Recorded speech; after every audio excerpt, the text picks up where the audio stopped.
Alright, I'm gathering all my materials. I've got my collagen protein shake in my left hand, my microphone, which is dented actually, in my right hand, and I'm ready to get the show on the road.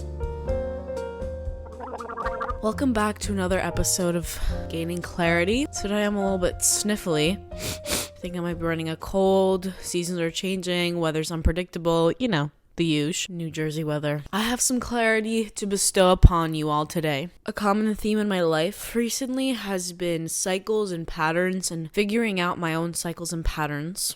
Basically what I'm trying to say is I've been learning a lot about myself, and I've been learning about myself, right? And I've been aware of this fact, but this time it's different because I'm approaching it in a new way and I'm finding new tools and new methods to support my cycles and to learn deeper about these cycles, because before I had a slight understanding of my cycles, but not really. And now, since I've been talking with my therapist, she brought it up to me. She's like, yeah, since we've been working together, I've noticed this pattern. And I'm like, oh, really? Please tell me more. She brought this up today and she said, I've noticed this specific cycle and pattern you follow specifically through your menstrual cycle. I've been teaching yoga classes. If you don't know, I recently got certified as a yoga teacher, and I've been teaching my first few classes the last 2 weeks. One of my recent classes, the theme was about the heart chakra, but more specifically about the ebbs and flows of life. And just kind of being loving and compassionate towards ourselves when we hit those low moments, because I think that's when the self-love is most important. Loving ourselves and accepting ourselves is most important when we are hitting our low moments. It's easy to love yourself when you're on a high, like you're doing well. It's easy to be inspiring. It's easy to be ambitious. It's easy to go after life and chase your dreams when you are in a state of joy or you're like on the come up of life, right? But for women, it's very, very different than it is with men. So just like the moon goes through phases, so do we as women. To expect women and to be raised in a society that teaches you how to work and how to be in a society made for men. And I'm not coming out here with like a feminist agenda, okay? I'm just speaking facts here. I'm here to offer a tool for women with ovaries, and I'm here to offer guidance and support and to teach you that the things that we should have been learning in school anyway. When she said this, I was like, this makes so much sense. I find myself going through the highs and lows of life, thinking I'm going crazy because of this. And then usually when I'm on the come up, I realize like, oh, that low moment wasn't that bad because I got out of it learning something about myself. I get 2 solid weeks in the month. I think that's what like people don't realize. It's like, okay, like girls get their period once a month. Our luteal phase, which is the last 2 weeks, that's when your energy levels start to drop. That's when your hormones start to drop. Sure, our period only comes once a month, but you need to remember like the week before that we're already PMSing. The week before the PMS, our body is already getting ready for that rest and going inward mode. We get like 2 solid weeks out of the month. And for me especially, I don't know if other people experience this, but after my period or after a cycle where I'm like not doing too hot, I have a recovery phase too. So I'm not going to easily bounce back. Like it's not like, okay, the 2 weeks are up, time to go back to normal. Like it's going to take me a few days or maybe even a week to get back on my feet. When we don't honor specific times in our cycles, it can be even more detrimental to our health, physical and mental. Let's say we're doing a high intensity workout, we're in our luteal phase or on our period, we're just like at work and we're doing everything, we're making plans with everyone when we literally can't, and we're just doing everything except listening to our body. That's what you do every other day, right? So like, why not just keep doing it? Because your body is changing, you're going through this different cycle. You wouldn't go out in a bathing suit in the winter, right? So follow your body's cycle like you follow the year with the seasons, because that's kind of what it is. Our body moves in seasons. I've been really passionate about cycle syncing like over the last few months, just tracking my period and like, but then it never like occurred to me to track my emotions through my period. And so when my therapist brought this up, I was like, oh my God, you're a genius. And so I kind of made myself like a monthly care plan for my cycle. I'm always someone who likes to plan. I like routine, rituals, and all that stuff, but the daily structure and the daily routine doesn't work for me. I'll do something for a week or two, and then like, because my cycle changes and my body needs different things and myself needs different things, because I keep doing the same thing over and over again, I eventually fall off of it because that's not what's serving me in that moment. I kind of like neglect it, and then I feel bad about it because I'm like, oh, I'm not sticking to those routines and rituals I set up for myself. I feel like a failure, blah, blah, blah, all these things. Setting up this narrative in my head that's simply untrue, when I could just switch the words in my head and say, okay, my body is going through a change. I'm entering a different cycle in my month. I'm entering a new stage in my cycle this month. So it's okay if my daily routine looks a little bit different than it does when I have more energy, because this is what my body needs right now. And it's just really about learning how to move with your cycle. Like, your cycle doesn't have to be this obstacle in your life. Just learn to like flow with it. Learn to flow with your flow. If we learned how to flow with our flow in high school, like in health class, women would be even more unstoppable than they are now. They don't want us to know, because then they know, then we'd be too powerful, and they know that. Who's they? I don't know. Them. The people. United States Board of Education. I'm going to go. I wrote a little something out because I felt inspired. This is something that's really helpful for me. If you're someone who can't stick to a routine or ritual for your life, follow this. Right now I'm ovulating, which means I've like really been in go mode recently, like working out like once, maybe even twice a day. All right, I'll go to like a HIIT class and then a yoga class right after. I just have infinite amount of energy. I'm feeling go mode. I'm ready to start things. I'm ready to start new projects.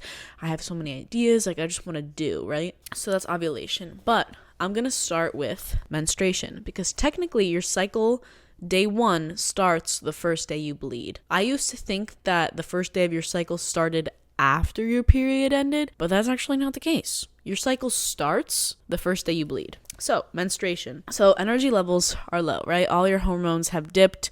They basically took a little mini vacation. They said, sayonara. Good luck for the next few days. We don't want to witness this. Movement for this phase in your cycle, gentle yoga, like more restorative postures, really just deep stretches, yin yoga, slow, gentle movement. You don't want to be taking a power class. You don't want to be taking a hot vinyasa class, or maybe take a hot class and just lay there the whole time, but really just focusing on those small, intentional movements. Hip openers and mobility, maybe taking a light walk, 30 minutes around the block, literally just moving your body a little bit if you want to. They say exercise is good for you during menstruation, but I think we should all take 1 or 2 days to just completely rest. And I mean like literally do nothing. Food, lots of water. I mean, you should be drinking lots of water regardless, but on your period especially. Lean protein, healthy fats, root vegetables, and grains. Drinking tea, chamomile or peppermint tea,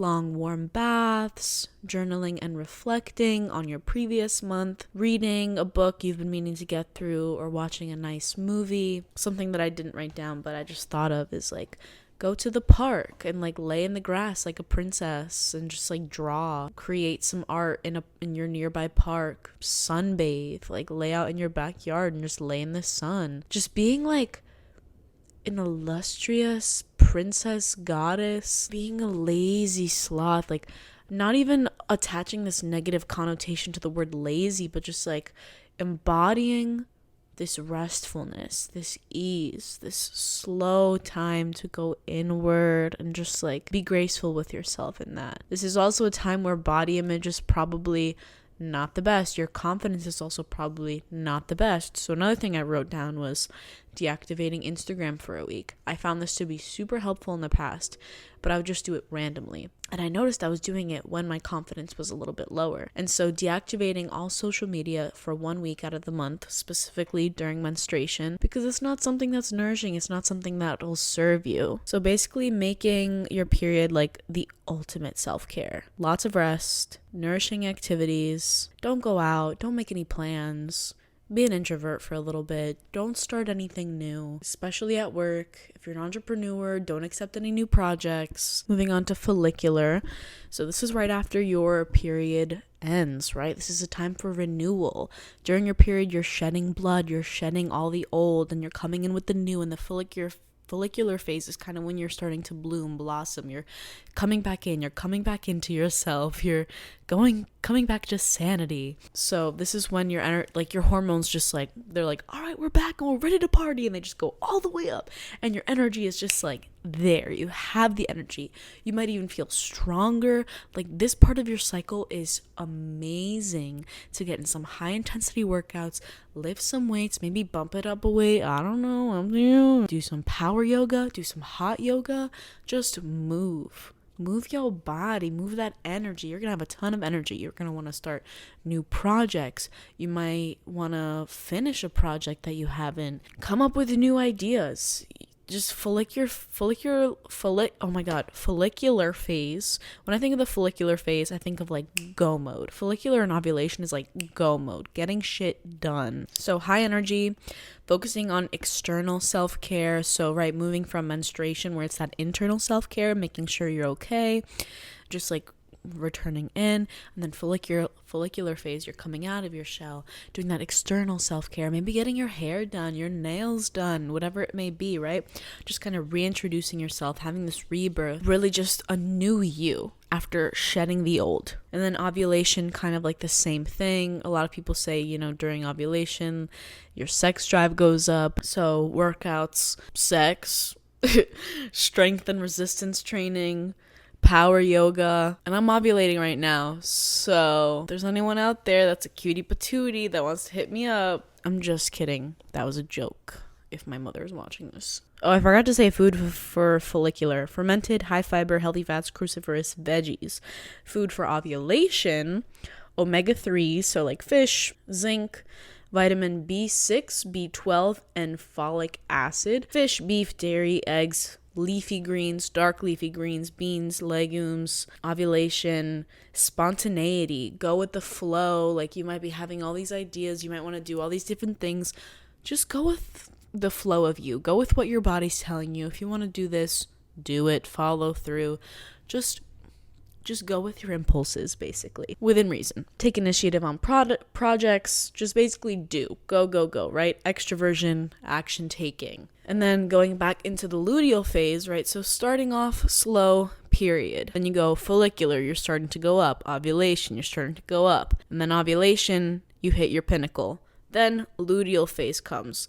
Even though you're going down, you're still kind of up there, right? If you think of like a curve, even when you start going down in the beginning, you're still up there. So the beginning half of your luteal phase, you still might have some energy. However, it's going to slowly start dipping as your luteal phase progresses. So in the first half of your luteal phase, for workouts, I would recommend slow and heavy, so you can still lift weights, but make sure you're taking it easy, right? You don't want to be like full power mode, going hard, working out multiple times a day like you would in follicular ovulation. But you still might want to lift some weights, like really target specific muscle groups, specific areas, and just slowly going through the motions. And then as the second half of your luteal phase comes, maybe you want to take long walks, go on a long hike, maybe do a slow flow in yoga, do some active rest. So maybe taking some restorative poses, really focusing more on rest, less socializing, starting to go inward, prioritizing an afternoon workout compared to a morning workout, which I never thought of this.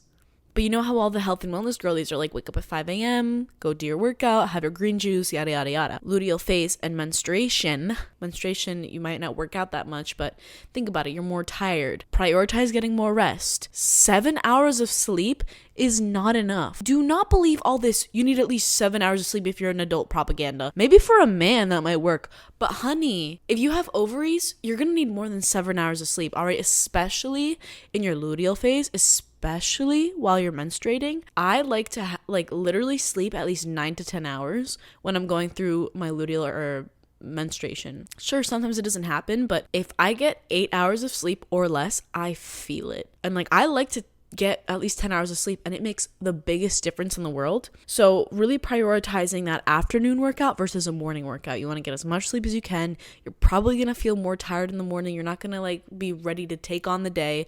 So in the afternoon, when you're kind of more prepped and primed for the day, that's when you want to incorporate your workout. Even though they're going to be on their lighter side, you still want to like kind of save it for the end of the day and just like when you're wrapping everything up, right? So luteal phase, that's when you're coming down. I like to start the first half of the luteal, like starting to slow down. Finish what you started and prepare for that second half to hit. Being conscious and aware of like where you are at in your cycle can completely guide you and help you to how to like go about your day, to how to go about your life, how to plan things in your career, in your everyday life, in your social life, health, wellness, whatever it may be. I'm thinking about this one example. I said yes to a project recently and I was in my luteal phase and I was so torn about it because I was like, I don't know if I want to do this. I don't know. And I was just so confused because I was not in a state to make decisions. I was quite literally in the, all right, finish what you started because we're going to hibernate for a little bit, girlfriend. All right. Like I do not have the brain function or power to make plans right now. And in the second half of your luteal phase, start getting comfortable with saying no. Right? Follicular and ovulation, you're saying yes. You're jumping at these opportunities. You're going. Your luteal phase and menstruation, get comfortable with saying no.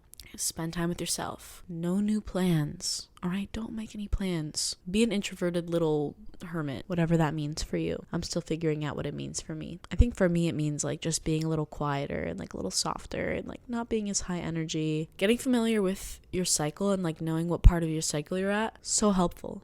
And I literally think I'm going to start implementing this. Like I've already been cycle syncing and cycle tracking, but in terms of emotions and how I apply this knowledge to my everyday life and how I go about my everyday life, I feel like my life will significantly transform because I know when I'm going to maybe start being a little less confident. I know when I'm going to start to be a little more tired. And so I can allow myself that grace. And like you should still be able to allow yourself that grace. But I think if we know, oh, I'm in this part of my cycle, then it allows us to be more compassionate with ourselves when we need that extra rest. Because I know I'm someone who's like very hard on myself. And so like if I do nothing all day, I'm like, get the fuck up, you lazy piece of shit. But if I'm like, oh, I'm menstruating, that's fine. I can just do nothing all day, which shouldn't be the case. You should be nice to yourself, right? And accepting of yourself wherever you are. Like today, I worked out in the morning. I was going to do a HIIT workout and a hot yoga class, but last night I was like, I am not up for this. I'm so tired. Like I feel a little bit sick, I can't do it. And so I did my hot yoga class this morning. I was a little bit tired throughout this entire day, but I'm still like going through it. But I'm like listening to my body. I've gotten a lot better at listening to my body. And while it's still hard sometimes, I'm going in an upward spiral. So sure, I'll like take a few steps back, but I'll take more steps forward. Because of those steps back, I am able to go forward. I guess like kind of like the point of all this, what I want to say is embrace your flow, especially as women with ovaries, because no part of your cycle will be the same. And even like ranging from month to month, one part of my cycle, like sometimes during menstruation, my bleed will be so light, I'll have so much energy and I'll be so confident.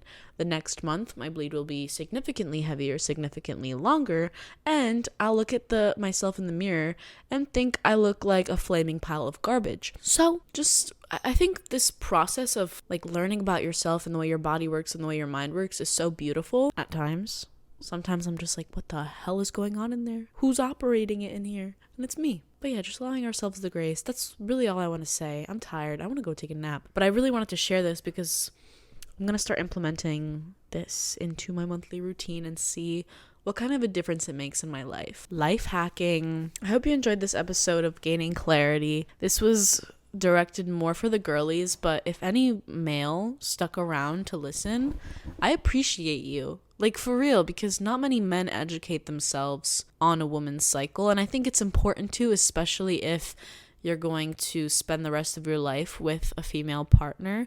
It's important to know the way they work and kind of support them through times when they might need a little more support. Like, we're independent as women. Yes, I support, I love, but sometimes we need a hug, we need cuddles, and we need a nice yummy snack. And you. Men, if you're listening, Thank you. I appreciate you. I feel confident. I feel optimistic because that's the part of my cycle I'm in. But most of all, I feel grateful. I hope you gained some clarity today. I love you.